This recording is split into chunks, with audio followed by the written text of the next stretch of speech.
À présent, la rediffusion de la parole est à vous.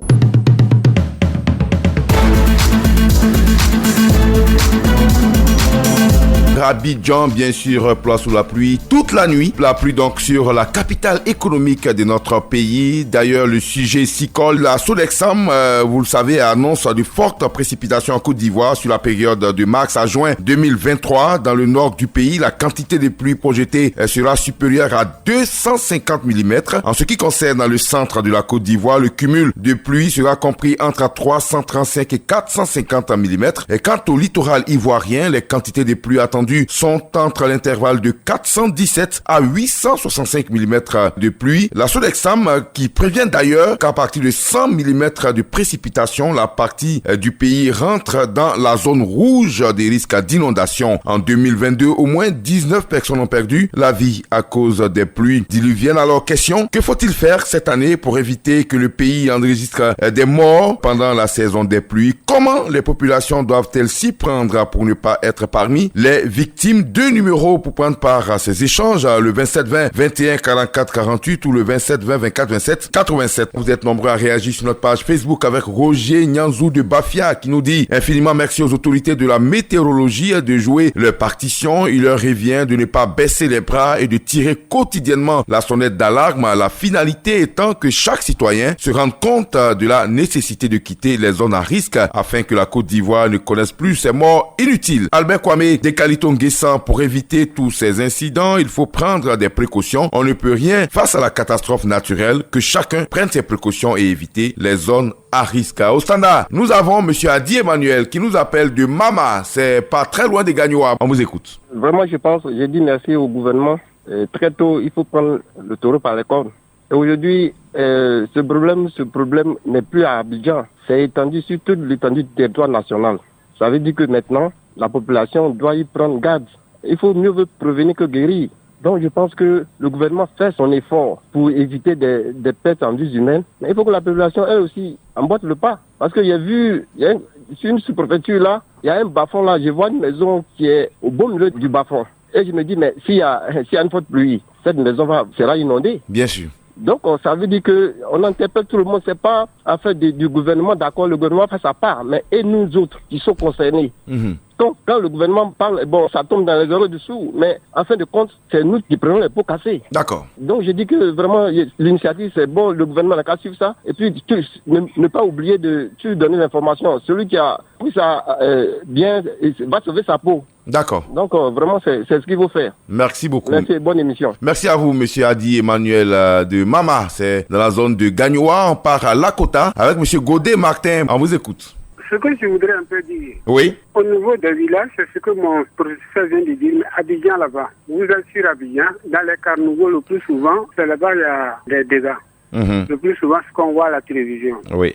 Donc, comme vous avez des gens sur place, les secrétaires de plage, tout ça là, l'État doit au moins débloquer certaines personnes au temps pluvieux pour surveiller les grands carnivaux où il y a les plus grands dangers. Vous voyez, c'est ce que je voulais un peu dire. Bon, dans les villages, c'est vrai. On a des rivières qui sont très, très dangereuses. Bien sûr. Voilà. Bien sûr. Mais quand il pleut et les rivières sont pleines, on a des problèmes pour traverser. Oui. Vous voyez. Donc là, c'est tout juste pour prévenir beaucoup les villageois, nous les villageois, comment nous on peut traverser. D'accord. C'est ce que je voulais un peu vous dire. D'accord. Merci monsieur Godet Martin de Lakota. Effectivement, à Abidjan, les problèmes des caniveaux, on les connaît. Malheureusement, beaucoup ont construit sur des passages de l'eau, donc ça crée pas mal de désagréments. Et attention, à l'intérieur aussi, on vous l'a dit, la Sodexam a été très claire. Au-delà de 100 mm de pluie, déjà, on est en zone rouge, zone d'inondation. Donc, qu'on soit au village ou qu'on soit à Abidjan, on n'est pas à l'abri tant qu'on prend pas nos précautions. Monsieur Yatana Nyamana est à Diokwe. On vous écoute. Les zones déjà habituées à cette crise-là, comme Abidjan, moi je pense qu'il ne faut même pas avoir pitié. Tous ceux qui sont dans les zones compliquées là, il faut les enlever. Sincèrement, pour sauver quelqu'un, moi je ne peux pas avoir pitié quoi. Parce que quelqu'un, toi-même tu vois la mort. Nous-mêmes on voit la mort des gens là. Et puis on va les laisser dedans. Il faut les enlever, même si c'est pour construire des tentes sur un gros terrain quelque part. Et puis ils vont rester en bas. Et ça, en attendant que la pluie cesse, que la saison devienne un peu plus sèche, vraiment c'est mieux quoi. Maintenant les zones qui, comme le nord, qui ne sont pas habituées là, il faut de la sensibilisation. Il faut aussi que les experts aillent là-bas pour bien voir quels sont ceux qui sont dans les zones très compliquées. Puis on va parer ces situations compliquées là. Moi, c'est ce que je vois. D'accord. C'est bien compris, Voilà. Monsieur Yatana. Surtout ne pas avoir pitié des gens. C'est compris. Monsieur Yatana Nyamana demande à ce qu'on déguerpisse. D'ailleurs, chaque année, on dit la même chose. Chaque année, on se retrouve avec les mêmes dégâts, mais ça continue malheureusement. Et je crois que à un moment donné, il faut qu'on soit assez courageux et qu'on comprenne que l'État ne sera pas toujours là pour faire la police quand on habite dans une zone à risque. C'est vrai, les moyens étant limités, certains sont habitués, sont obligés d'y être. Mais pendant la période où on vous prévient quand même, il faut prendre des dispositions, je pense, et trouver un autre point de chute pour éviter tous les dégâts et ces morts en cascade qu'on constate tous les jours. On va à Sapia, c'est à 5 km de Daloa avec monsieur Mougnon Jean-Claude. On vous écoute. Il faut dire que c'est à Abidjan seulement, il y a ce contrôle-là, c'est là-bas, on suit bien beaucoup les choses. Mais ici à Daloa, ici, il y a des gens qui sont dans les zones à risque, vous comprenez, et on ne dit rien, on ne les casse pas. Regarde, il y a la cour d'appel, la nouvelle cour d'appel de Daloa. Oui. Quelqu'un a fait un investissement là-bas, pas croyable. Oui. Et aux yeux de tout le monde, et on regarde. Et s'il y a des dégâts, c'est pour que le ministère de la lutte contre la pauvreté vienne encore de demander les gens, on donne combien. Qu'on ait le courage d'empêcher les gens de démolir. À Abidjan, on démolit, mais ici, on ne démolit pas. Que le problème de démolition soit étendu sur toute l'étendue du territoire. D'accord. Vous voyez, ils sont dans les zones à risque ici, on regarde, on ne parle pas. Je crois que j'encourage le gouvernement que chacun fasse un effort sur lui-même. D'accord. Voilà, les morts, c'est vrai, on va te donner combien. Il faut qu'on chasse vraiment les gens. D'accord, c'est compris. Merci beaucoup, Merci à vous, monsieur Mougnon Jean-Claude de Sapia, à 5 km de Daloa. On poursuit notre chemin sur notre page Facebook. Monsieur Bosson, assez Rémy, nous dit qu'il faut prendre des dispositions maintenant pour minimiser les risques. Il va falloir commencer la sensibilisation dès à présent, approcher les populations pour leur expliquer ce qui les attend et comment procéder. Nous attendons toutes les propositions concrètes du gouvernement et les sages conseils de la Solexam. Niamini, Boussou Yacinthe, il faudrait continuer de sensibiliser les populations qui sont dans les zones à risque et si possible les obliger à déménager. La mort, on n'en fait pas l'expérience. La pauvreté ne devrait donc pas nous amener à vouloir la braver. Les automobilistes doivent aussi être à l'écoute de la Sodexam. On retourne au standard cette fois-ci avec monsieur Kwame Christophe qui nous appelle de Bomizambo. C'est pas très loin de Tiebissou. On vous écoute. Bravo, c'est la parce qu'elle a une bonne remarque. Parce qu'on a coutume de dire que pays à camp, c'est un proverbe dit une guerre qui est prévenue d'avance est facile de combattre.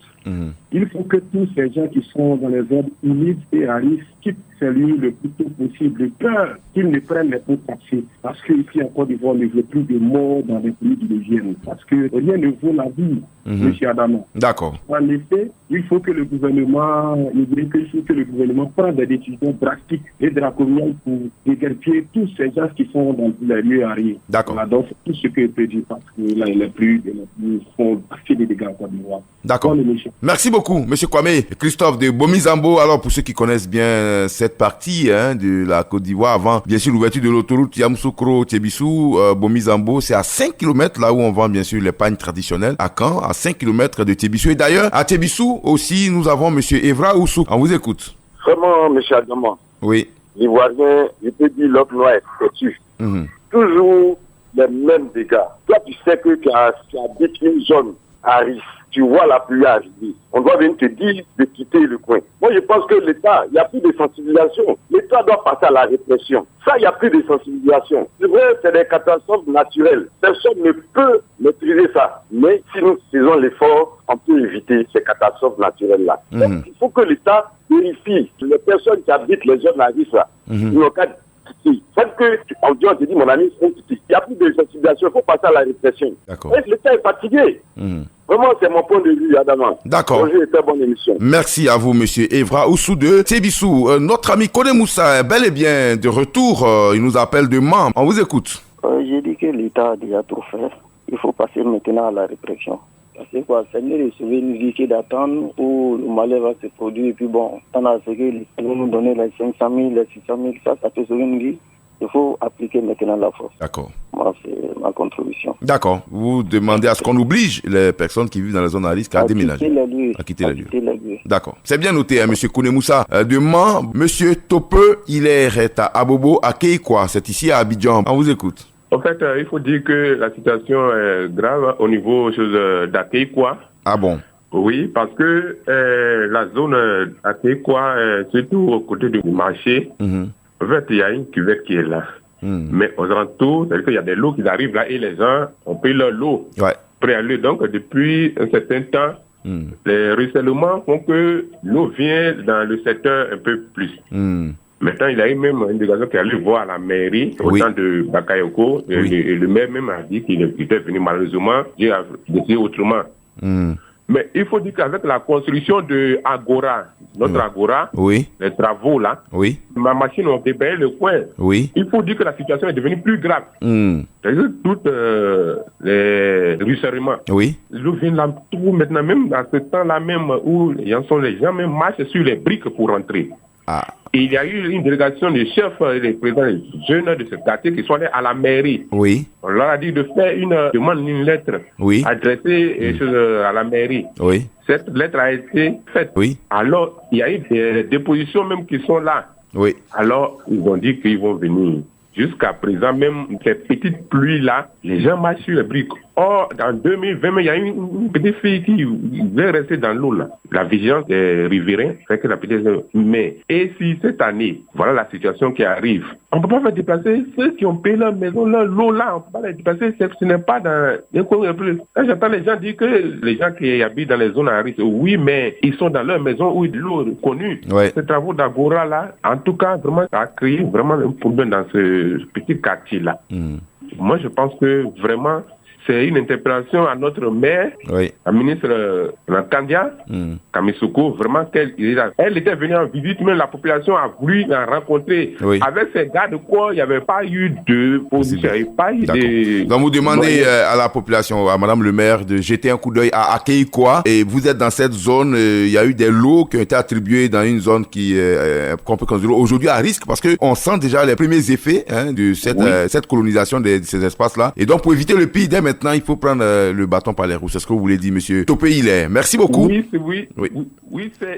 suffit de faire une petite ouverture et puis c'est fini. D'accord, ok. Alors, on a compris votre appel et vous avez raison d'alerter parce que en même temps, on alerte les populations qui sont dans les zones à risque à les quitter. En même temps, celles qui habitent ou là où tout se passait bien, s'il y a des anomalies qui arrivent à cause de certains chantiers, il faut aussi prendre des dispositions. Merci beaucoup à vous, monsieur Topé Hilaire d'Abobo, sur notre page Facebook. Monsieur Dosso Bassougou, qui nous dit que la saison des pluies dans notre pays n'a cessé de s'aimer les dégâts matériels et des pertes en vie humaine. L'État, en premier lieu, doit mettre en place une unité pour sensibiliser les populations et cibler les zones dites dangereuses pour déguerpir les occupants afin de sauver des vies. Et puis, Steven Asseman, étant donné que nous sommes prévenus, on doit prendre des dispositions utiles afin de se mettre à l'abri, à savoir quitter les zones à risque et les bassins de fourrage dès maintenant. Et puis, Bertin Tola a dit que la Sodexam a pleinement joué sa partition. Nous sommes tous prévenus. Il faut donc s'apprêter à quitter toutes les zones à risque sans aucune condition. Et puis Jean-Romain Kakou, il faut que les sites à risque soient détruits et que les maisons construites sur les caniveaux et dans les sols mouvants soient aussi détruites pour éviter des